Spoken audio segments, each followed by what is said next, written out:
So I was wandering around the aisles of Kmart, as one does when there isn't much else going on. I was browsing the craft section when their new Christmas-themed crochet kits caught my eye. I've heard some of these kits have some wild instructions, so I thought I'd give it a go and tell you if it's really worth buying.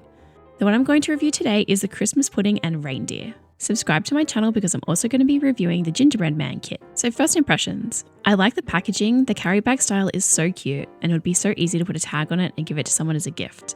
The colour of the yarn is true to the colour shown on the packaging.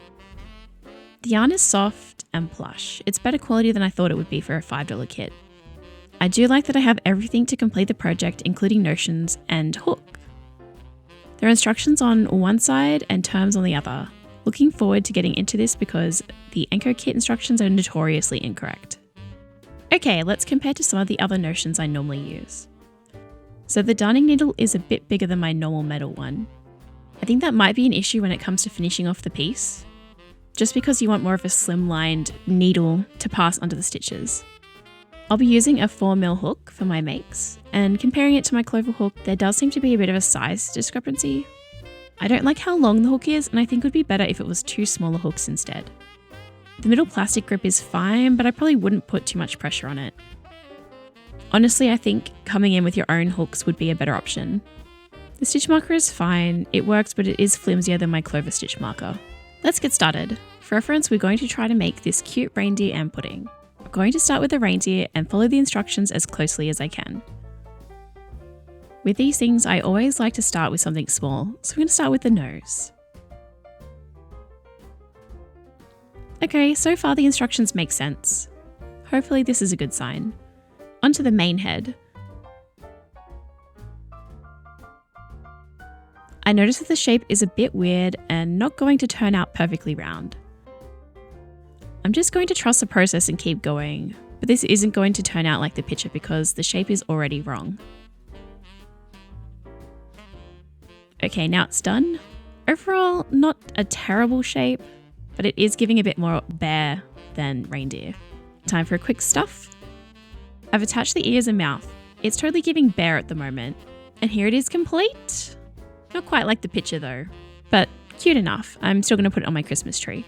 So the pudding is the easier of the two for sure. I crocheted the ball and added the stuffing. The instructions for the leaves made no sense at all. There was just too much open space. I created another leaf so it'd be a bit more of a star shape instead. The icing was also a little bit confusing. The picture on the packaging makes it look less drippy, but in reality the pattern worked up so it looks super drippy. Honestly, none of the pictures look the same. And here's my Christmas pudding assembled. And it's so cute. These instructions are a bit wild, so here are some tips and tricks. For the pudding, the instruction says attach the ice cream body. They really mean attach all the pieces to the pudding. None of the instructions tell you how to start the piece. When you're starting a piece, use a magic ring so you can tighten any holes.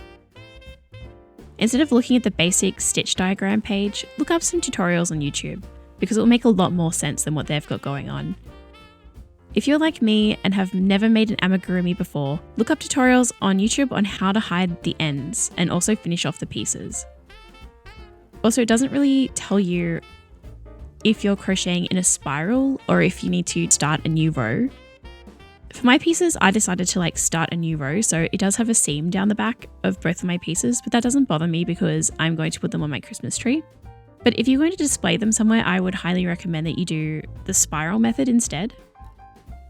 Finally, my pros, cons, and final thoughts.